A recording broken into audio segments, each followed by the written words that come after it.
কি ঠান্ডা এগুলো হাতে নিতে পারছি না, এত পরিমাণে ঠান্ডা লাগছিল, আমি তো খেয়ে পুরো বরফ হয়ে যাব। শুভ সকাল সবাইকে, সবাই কেমন আছে? আশা করি খুব ভালো আছে। নিয়ে আসলাম ছোট্ট একটা এমনি ব্লগ।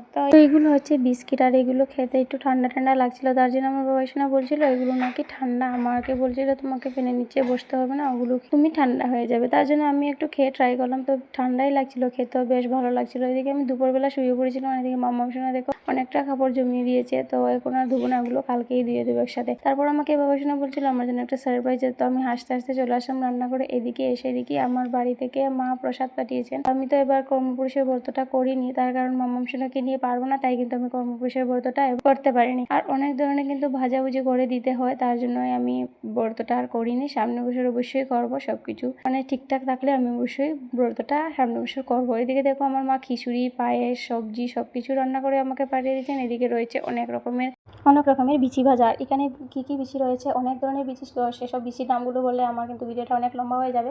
তো এদিকে পাঠানো হয়েছে এই যে বিস্কিট বাবা শোনার জন্য। তো এই বিস্কিটগুলো তো খেয়েই বললাম তোমাদেরকে ঠান্ডা লাগছিল, এগুলো ঠান্ডা ঠান্ডা বিস্কিট। আর এখানে আমার বড়ের জন্য মা পাঠিয়েছেন সাদার গুঁড়ো। তো সাদার গুঁড়োটা আমি করতে পারি না, আমার কিন্তু সাদার গুঁড়াতে অনেক ঝ্যাং লাগে, তার জন্য কিন্তু আমি করতে পারি না। আর মাঝে মধ্যেই মা এরকম সাদার গুঁড়া ওকে পাঠিয়ে দেন। তো এই সব কিছু ছিল, অনেক কিছু সবজি রয়েছে এখানে। তারপর তো সবজিগুলো গুছিয়ে নিচ্ছি। আর এই যে এখানে রয়েছে কারকুল, ঝেঙা, আম, মানে অনেক ধরনের সবজি, চাল কুমড়ো সব কিছুই কিন্তু আমাদের গাছের। আর এগুলো আমার বাবা নিজের হাতে চাষ করেছেন। আর সাইডে রয়েছে বলে কিন্তু আমাদের বাড়ির টাটকা সবজি খেতে পারছি, যদি দূরে থাকতাম তাহলে হয়তো খেতে পারতাম। সবজিগুলো বুঝেছি। আর বাবাসোনাকে বলছি এটাই কি আমার সারপ্রাইজ, যে বলে তো পাপা আমার জন্য সারপ্রাইজ নিয়ে এসেছে। তো বাবাসোনা বলছিল এটাই তোমার জন্য সারপ্রাইজ, তো এর থেকে বড় আর কি হতে পারে।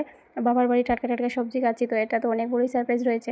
সবজিগুলো পেরে ব্যাগের মধ্যে একদম নিজ হাতে সুন্দর করে সাজিয়ে দিয়েছিলাম। আর এগুলো আমি বের করে এবার মানে গুছিয়ে রাখছি।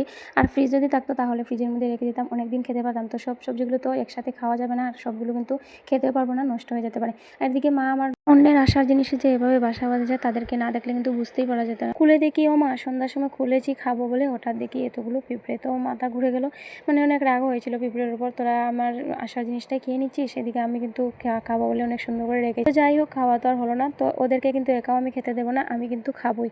তার জন্য এখান থেকে গুড় আর কলাটা কিন্তু ধুয়ে পরিষ্কার করে নিয়েছিলাম। তো এগুলাটি তো আর খাওয়া যাবে না, ওদের মানে পিঁপড়েগুলোকে দিয়ে দিচ্ছি। তোরা যখন এত কষ্ট করে এগুলোতে আমার আশা জিনিসে বাসা বেঁধে নিলি, তো তোরাই খেয়ে নে, আমি কিন্তু আর খাবো না। তো তারপর কিন্তু আমি গুঁড়া কোথায় পেয়েছি, ঘরে ছিল, তো ওগুলো আবার খেয়ে নিচ্ছি।